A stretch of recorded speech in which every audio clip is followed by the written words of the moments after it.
Welcome back, ladies and gentlemen. Before we go into the second game between JYP and Zenio, I do want to make a quick announcement about the NSQ, the next season qualifiers.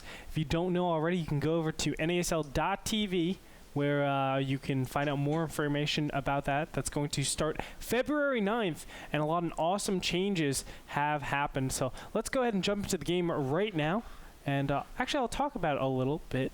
Because Grubby, I know you're in the NASL, and I want to actually get your take on it. Now, some of the changes that we're going to be doing is that, well, I think the big one that I'm really happy to say is that every match is going to count because there's going to be money on every single match. It's going to be like a show match every single time you play. That's going to be the one big change. What are your thoughts, Grubby? Yeah, I think that's a pretty nice system. I don't have all the details yet, obviously, but it just kind of reminds me of a real-life RPG. Every kill you get experience point, but instead of experience points, you get money. It's gold, man. You get gold. Yeah. That's what you get gold. No, but it seems like a nice plan, and obviously we've had a lot of discussions recently about the importance of not having meaningless games and how to be able to avoid it. And this is just, I think, one of the great many ways in which this can be avoided. So kudos to you guys for that. Yeah, I'm really excited for that system. Hopefully we get, obviously, amazing games. I think we will. It'll produce some pretty cool stuff. Now, a Forge Fast Expand. This is JYP against Zenio for all you people that cannot read Korean. That actually says JYP. No, I lie. Bluff. But, Grubby, you are the resident expert right now. Tell me a little bit about ZVP on this Shattered Temple. Yeah, Shattered Temple is a map, funnily enough, that is, I think, liked and disliked in equal parts by both races. So I think it's very, very specific. What kind of style do you have? That depends whether you like this map or not. You've got Zergs who religiously veto this map away every chance they get when they are faced with a Protoss. And you've got Protoss who do the same thing. Yeah. And we see there an epic battle between the drone and the probe, which always goes in the drone's favor if the probe doesn't run away for 10 seconds and comes back because of the regeneration of the Zerg drone. Now, cannon here. This is interesting. What is this cannon all about? Yeah, this cannon is okay, particularly if you build two. But by itself, actually, I think it's just a big waste of money. He killed, one drone with it for an investment of basically 300 minerals. A pylon, a cannon, and a probe. Yeah. 300 minerals to kill one drone and to delay the Zerg expansion for, let's say, 1 minute. I don't think it's worth it. But these are small things and everything is possible. I think it's much more interesting to talk about their various openings, and boy do they have a lot. Both of these players are very creative. I think that this is one of the first words that would be described in trying to describe these players. Zenio, I think he has a strong late game, but he has several weaknesses, and these can sometimes be the death of him. At the risk of talking too long in a monologue, Zenio often doesn't use a lot of creep spread, which we might be able to see in a game. Also, he likes to go up to 90 or 95 drones in the late game, which obviously has both pros and cons, goes without saying. He's going to have a lot of money, but he's going to have a smaller army.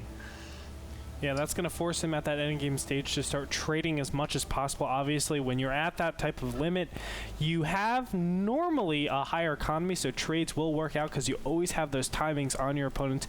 Just got to make sure that they are cost-efficient trades. That's the key way to win against him at that endgame stage. But it looks like everything is pretty much standard for both these players. Zenio has opted to just mine, it looks like 112 gas. And look at that third location, a very interesting way to take his third base. He's actually putting his hatchery down in the mid left-hand corner, and that is going to obviously give him the ability to get the third out. But as you said, if he doesn't get that creep spread out there and doesn't connect the bases, defending that will be so hard. That's very true. Because most people are aware of the standard 3 hatch openings from Zerg, the Forge Fast Expand from Protoss, I want to just take a really quick minute to highlight what has been different about their openings so far. We see JYP has been mining with 5 probes on gas, and I like to say that that was intentional. Gives him a little bit more minerals. You need those minerals because he decided to go with 2 zealots quickly. He also decided to have a 2-hole opening on his wall off, and yeah, usually people don't go 2 zealots right away. The advantage that this bigger wall off has is that later Archons can pass through it, funnily enough. As far as for Zenio goes, it's also pretty standard opening. Important is to say that he went for Zergling speed, and you really need to do that when you have such a special 3rd base location. Yeah, and still Zenio has not actually spread out above his natural. He has his main kind of covered, but I think, you know, it is important to get your main connected to your natural, but I think that's probably a lower priority than actually connecting the 3rd to the natural.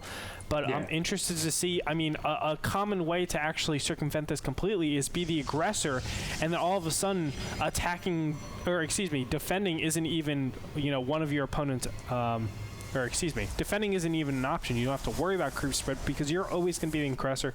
You're always going to be off of creep.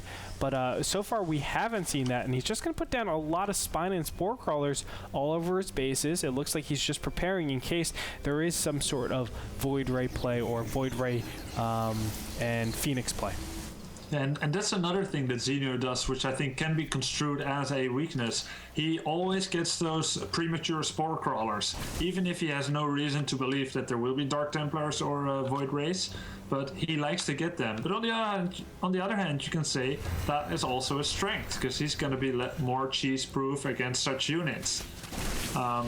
And also, you will be defensive at some point as the Zerg. Because of the Zerg's amazing drone-producing capabilities, Protoss has to move out before the 10-minute mark to do some kind of aggression, be it feint aggression or be it real aggression.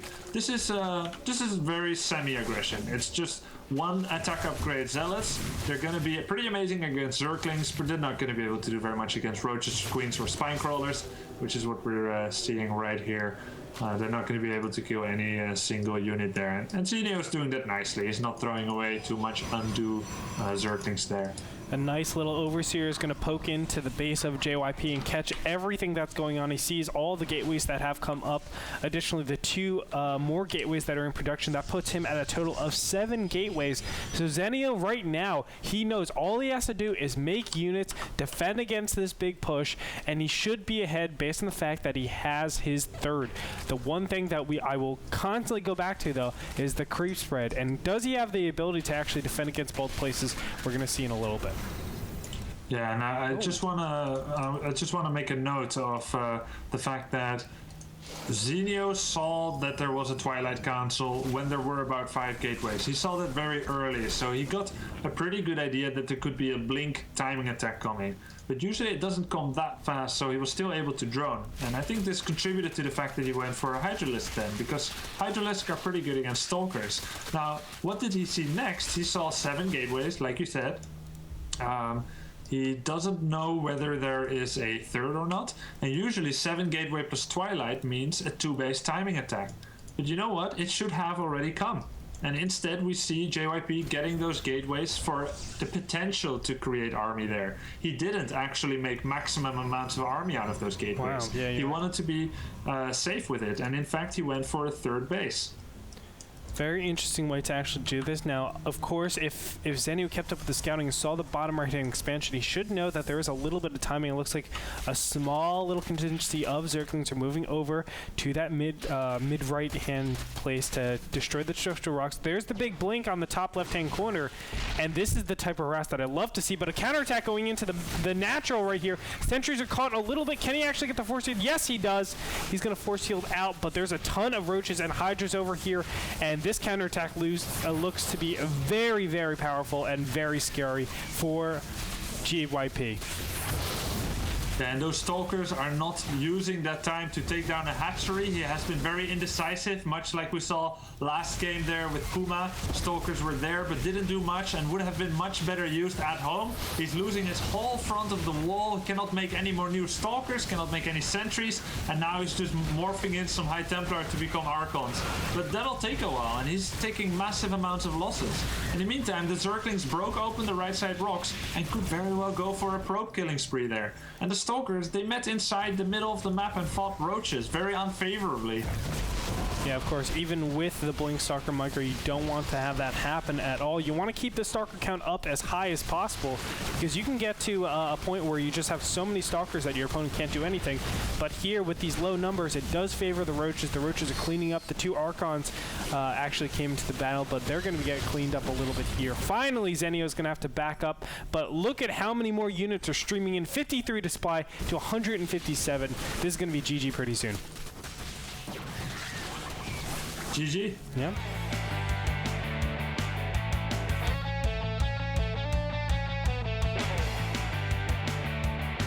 So that's going to do it. Team Liquid going to pick up a 2-0 advantage on their opponents. Just need one more. But I have to say, that particular game, let's talk about going the 7-gate expand, because you talked about that a lot. It looks like he was being aggressive, especially with the Twilight Council. He actually got Dark Shrine as well, and then 7 gates. But then he went to expand. Now, in my eyes, that looks like it is potentially very, very inefficient, just because you invest so much in getting all these gateways and getting the Twilight Council, getting the research, and then you go to expand.